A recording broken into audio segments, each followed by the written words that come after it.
मोहित सक्सेना, जोरदार तालियां बजाइए वीर से मोहित सक्सेना को आपके सामने मैं बुला रहा हूं। हो चुकी है 3 पर्वत सी पिघलनी चाहिए, इस हिमालय से कोई गंगा निकलनी चाहिए। मेरे सीने में न सही आपके ही सीने में हो कहीं भी आग, आग जलनी चाहिए। और इस आग के करीब जोरदार तालियां बजाइए, आग के करीब बुला रहा हूं मोहित सक्सेना।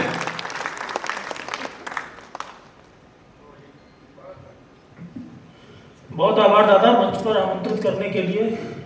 हरियाणा की इस धरती को प्रणाम करता हूँ।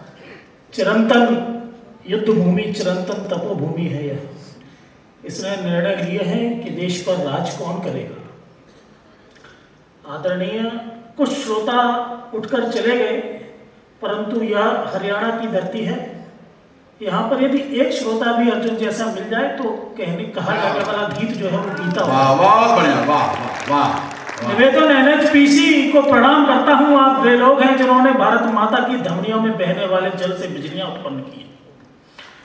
बहुत महनीय मंच है जिस मंच पर जिसका संचालन आदरणीय चकाचौंध ज्ञानपुरी जी कर रहे हैं, जिस मंच पर सुरेश अवस्थी जी विराजमान है। आप लोगों से निवेदन करूंगा, यदि आदरणीय दादा चकाचौंध ज्ञानपुरी जी का संचालन पसंद आ रहा है तो उनके सम्मान में एक बार जोरदार तालियां।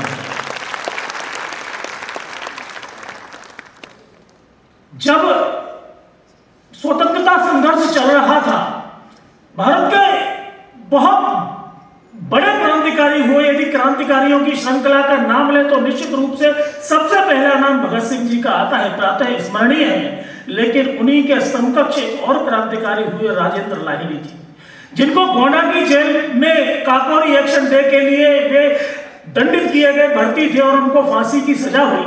जब जेलर उनको लेने के लिए आया तो वह क्या देखता है कि वे अपनी बैरक में दंड बैठक लगा रहे हैं। वह जेलर कहता है कि 5 मिनट बाद तो तुमको फांसी होने वाली है, इस दंड बैठक लगाने का क्या लाभ।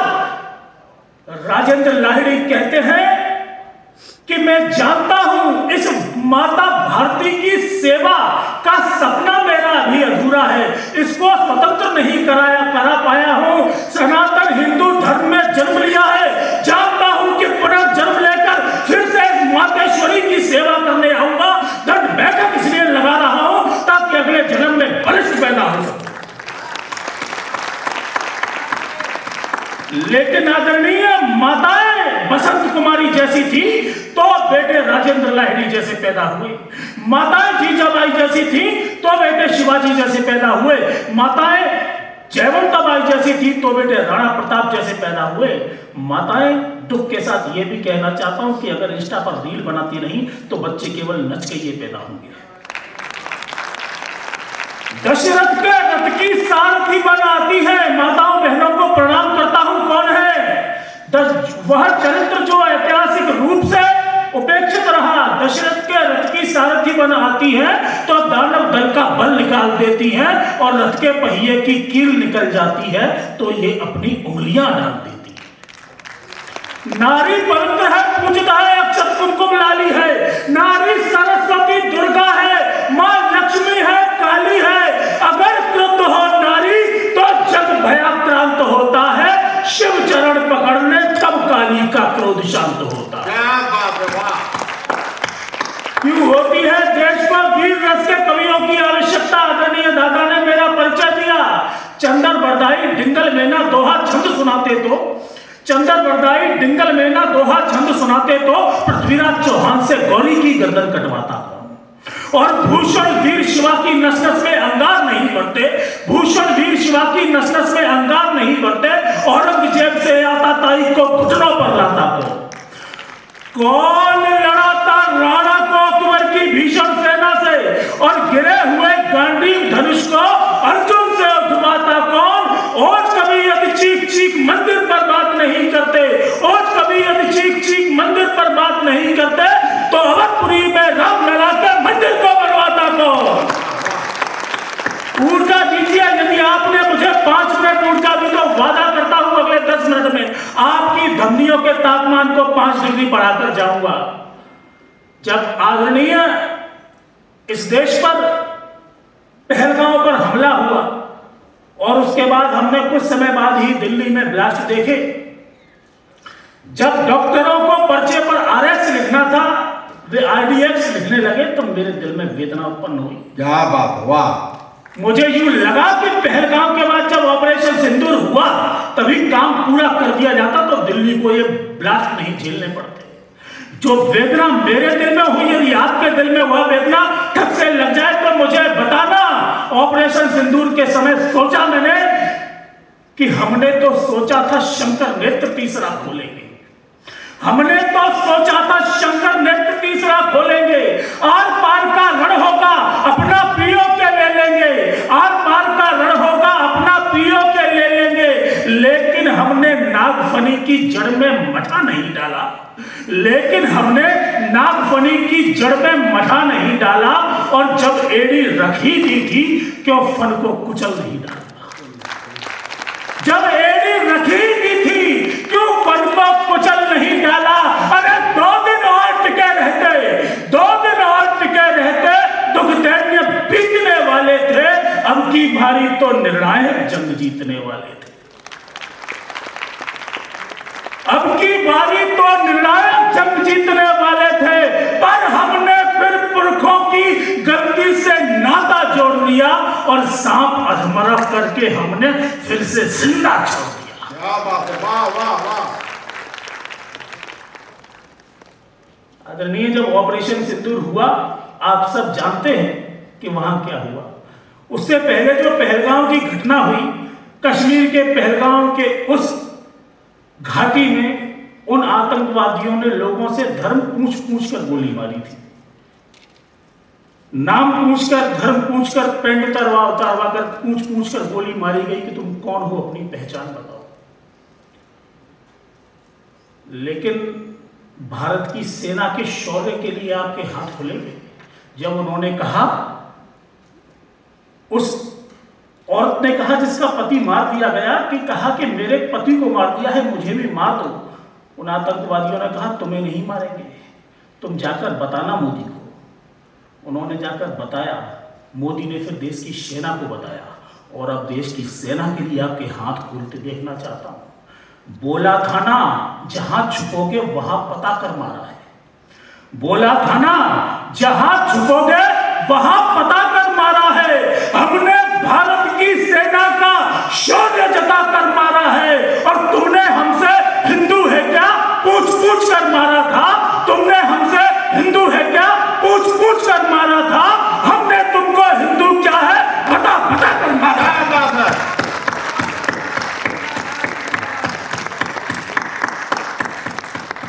हमने तुमको हिंदू क्या है बता कर मारा है। लोग तब भी कह रहे थे कि डीएस्केलेट करो, से नो टू वॉर। कह रहे थे कि साहिर लुधियानवी कह रहे कि जंग तो खुद एक मसला है, जंग क्या मसलों का हल देगी। लेकिन यह नहीं बता रहे कि उस साहिर ने यह भी कहा कि हम अमन चाहते हैं, मगर जुल्म के खिलाफ अगर जंग लाजमी है तो फिर जंग ही से। और कह दो कि जो लश्कर बातिल के साथ है, इस ढंग पे है जोर तो ये ढंग ही से। लोगों ने कहा कि वे आतंकवादी कहां गए जिन्होंने घटना को अंजाम दिया। सेना पर प्रश्न उठाए, और सेना पर क्यों ना प्रश्न उठाए आदरणीय, हम वे भारतीय जिन्होंने माता सीता तक पर प्रश्न उठा दिए थे। लेकिन भारत की सेना ने ऑपरेशन महादेव किया, वो महादेव की चोटी, और उस पर पड़े हुए 3 आतंकवादी, उस अखबार के फ्रंट पेज को याद करना, महादेव हर हर शंकर के नारे बोल दिए हमने, महादेव हर हर शंकर के नारे बोल दिए हमने। जैसे पाप किए थे उनके वैसे मोल दिए हमने। और धर्म पूछकर जिन लोगों ने पतलूने खुलवाई थी, धर्म पूछकर जिन लोगों ने पतलूने खुलवाई थी, धर्म बताकर उन लोगों के भेजे खोल दिए। क्या बात है, वाह, बहुत बढ़िया, वाह वाह वाह वाह वाह, बहुत बढ़िया, वाह, बहुत बढ़िया, वाह। धर्म बताकर उन लोगों के भेजे खोल दिए हमने। आदरणीय, किन महादेव के नाम पर धर्म बताकर भेजे खोले गए? कौन मेरे भोलेनाथ, कौन मेरे महादेव? आप तमाम विश्व की सभ्यताएं देखिएगा, आपने उन सभ्यताओं के नाम केवल अपनी किताबों में पढ़े होंगे। रोम की वह महान सभ्यता, मिस्र की वह महान सभ्यता, वे एथेंस के के महान दार्शनिक जो ब्रह्मांड की खोज करने निकले बेबीलोन के वे झूलते हुए बगीचे सबके सब विदेशी आक्रांताओं की आंधी में रौंद डालेंगे। लेकिन पूरे विश्व की सभ्यताओं ने इतने हमले नहीं झेले जितने अकेले हमारी काशी ने झेले, जितने अकेले हमारे सोमनाथ ने झेले। और कौन है उस काशी में, कौन है उस सोमनाथ में? पूजत है ब्रह्मा विष्णु जिन्हें आगे से पीछे तक और ऊपर तक। जो लोग आराम से बैठे हुए हैं अपने मेरुदंडों को थोड़ा सा सीधा करके बैठिए। 1 मिनट में आपकी धमनियों के तापमान को करूंगा। कौन मेरे भोलेनाथ? पूजत है ब्रह्मा विष्णु जिन्हें, पूजत है ब्रह्मा विष्णु जिन्हें, गरुड़ ध्वज माधव जिष्णु जिन्हें, सुर नर किन्नर गंधर्व यक्ष दिक्पाल गंधर्व और दक्ष सुत है जिनके कार्तिक गणेश चेला है जिनका गुणाकेश है मस्तक पर त्रिपुट धरे वे काल परे कल्पना परे। कोक चटंकर भूत भयंकर शुभम शुभंकर घोर अनंतर वही अनंतर में तदनंतर वही आज्ञा वही निरंतर वही सजग में प्लेंकर वही कल्प है देवरवंतर जंतर मंतर अंतर तंतर जंगल जंगल कंकर कंकर कर कर में है गिरजा शंकर।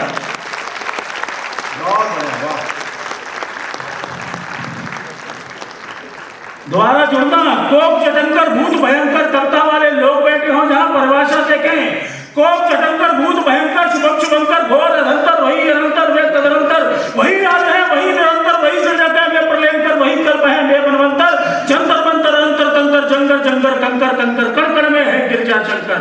रे भवम भवासी प्रभम प्रवासी नित अविनाशी चिर सन्यासी वे अविनाशी वे अनुशासी ओंकार का वे अभ्यासी वे कैलाशी रमत काशी महादेव घट घट के वासी।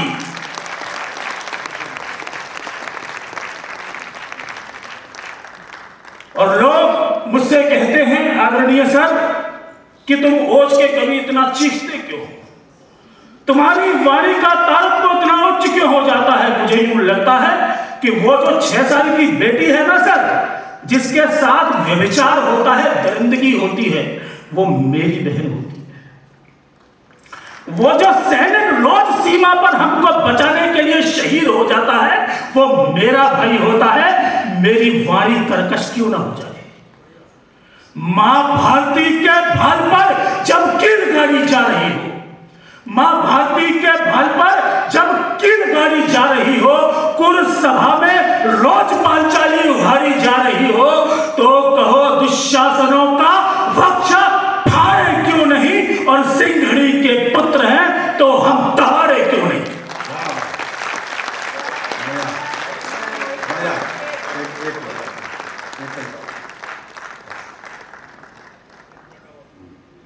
सिंघड़ी के पुत्र हैं तो हम दहाड़े क्यों नहीं? दादा ने मुझसे कहा कि कुछ पाकिस्तान का पढ़ दे। मैंने कहा उस पाकिस्तान के लिए तो क्या ही पढ़ दूं सर। आप देखो कि इन्होंने भारत से 4 युद्ध करे और चारों के चारों में ये हारे। फिर इनका जो जनरल है मुनीर, वो अभी ऑपरेशन सिंदूर के बाद अमेरिका गया था। आप लोग तो पढ़े लिखे लोग हैं, जागरूक लोग हैं, आपको पता होगा। डोनाल्ड ट्रंप से मिला था। किससे? डोनाल्ड ट्रंप से। उससे पूछा कि हम बार बार क्यों हार जाते हैं। उसने कहा कि मैं अपना भेजूंगा आपके पास, आर्मी का अपना जनरल भेजूंगा। उनका जनरल आया पाकिस्तान में, उसने फिर देखा, चेक किया इनकी सेना को। उसने कहा दुनिया की अकेली सेना है जो सलवार सूट पहन के लड़ती है। सबसे बड़ी बात तो दादा ये, उसने कहा कि ये महीने महीने भर तुम्हारे सैनिक नहाते नहीं है। होता क्या है कि जब हिंदुस्तानी फौजी गोली चलाते हैं तुम्हारे सैनिक खुजाते रह जाते हैं। इस चक्कर में तुम आ जाते हो। तो तुम एक तो अपनी सेना को रोजाना नहलाओ और ये कपड़े तक नहीं बदलते, इनकी अंडरगारमेंट चेंज करवाओ। तो उसने कहा दादा सुनना, अब उसकी जितनी अंग्रेजी समझ में आई आंटी, उसने उतना समझ लिया। फिर पूरी सेना को खड़ा किया और कहा कि देखो, एक तो हमको रोजाना नहाना है, दूसरी बात हमको घबराना नहीं है, और तीसरी बात हमको रोजाना अपने अंत्य वस्त्र बदलने। तो कल से आमिर सलमान के पहनेगा,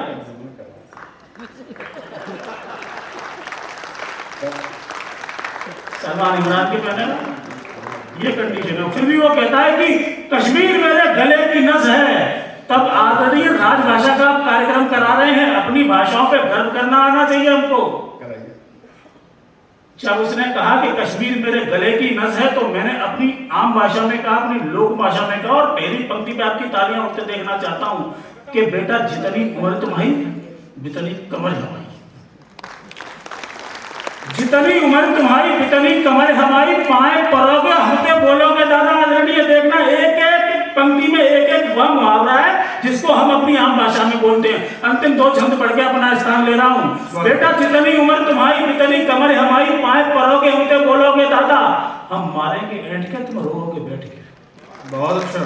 हम मारेंगे ऐंठ के तुम रोओगे बैठ के, प्यार और जंग में हम करतना है तगादा, तो गोली चलेगी देख छर्रा बीन बीन के, गोली चलेगी देख छर्रा बीन बीन के, है जाओगे करोड़पति कर रहे जी वादा, और सच सच के आए हो तो बज बज के जाओगे, सच सच के आए हो तो बज बज के जाओगे। हम मारता है घोड़ा घसी करता है ज्यादा, जिंदाबाद जिंदाबाद जिंदाबाद।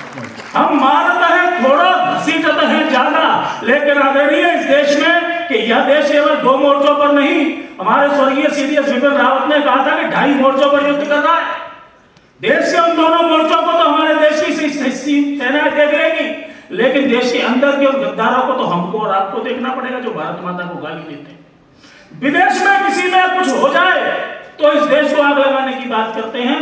तब मैंने कहा जो इस देश को गाली देते हैं, अंतिम छंद पढ़ रहा हूं, अपना स्थान ले रहा हूं, देशभक्त श्रोताओं की तालियां देखना चाहता हूं। तीसरी पंक्ति में मजा लेना, देश सत्ता है, और चौथी पंक्ति में विदा कर देना कि धरती महतारी है, धरती महतारी है, प्राण से प्यारी है, गारी बकोगे पछाड़ दे जाओगे। धरती महतारी है, प्राण से प्यारी है, गारी बकोगे पछाड़ दे जाओगे।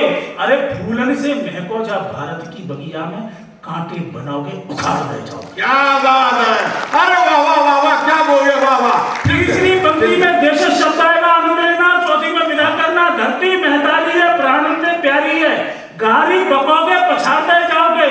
फूलन से महको जा भारत की बगिया में, कांटे बनाओगे उखाड़ दे जाओगे। और छाती मत तानो, छाती मत तानो, नेक भलमनसाई मानो, नहीं मार मार रहपटे सुधार पड़े जाओगे। छाती मत तानो, नेक भलमनसाई मानो, नहीं मार मार रहपटे सुधार दे जाओगे। और खूने खोलाओ मत नरसिंह बनाओ, खूने खोलाओ मत नरसिंह बनाओ, नहीं चांगन पे धर धर के